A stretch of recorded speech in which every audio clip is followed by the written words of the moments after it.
If states can gerrymander fast enough after they release this decision, and we don't know when they'll release this decision, but if they're certainly going to release it before the midterms. And if states can move fast enough, some analysts say that as many as 19 seats across the South could be in jeopardy, right? I mean, you're talking about majority minority districts. You're talking basically about the Congressional Black Caucus, and this case kills it. I mean, like it's designed to kill the ability of Black people to be represented in Congress, and that has huge implications on the upcoming midterms. So in addition to their legal strategy here, people need to understand the political strategy from the Republicans on the Supreme Court, because let's be fair, they are politicians in robes. They are Republicans on the Supreme Court. There's a direct electoral strategy here. All of this talk that we have about gerrymandering and Republicans trying to protect themselves in the midterms, this one case, can flip the whole thing. So in theory, does this give, say, California passes the prop in the ballot referendum in the measure, does that in theory give them the ability to eliminate Republican districts from their maps? California's already trying that, right? Like and they don't need this case to do that. That's under, again, the 2019 Rucho v. Common Cause decision. California, according to Roberts, is allowed to gerrymander its state as much as it wants to discriminate against Republicans.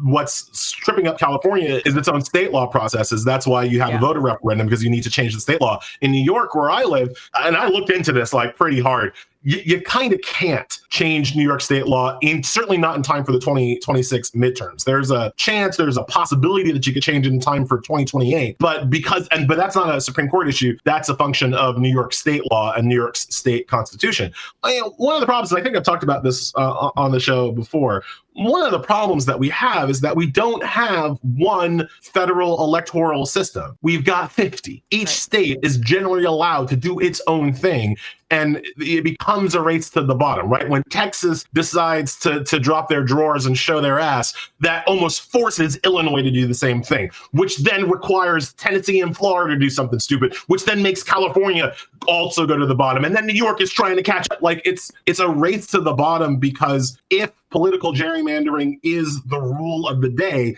then if you are in charge of a state house, you are stupid. You are committing political malpractice. You are hurting the country if you don't gerrymander your state as much as possible, using whatever means, to quote Louis Gossett Jr., fair or unfair, to get what you want, right? Like that's where we're going.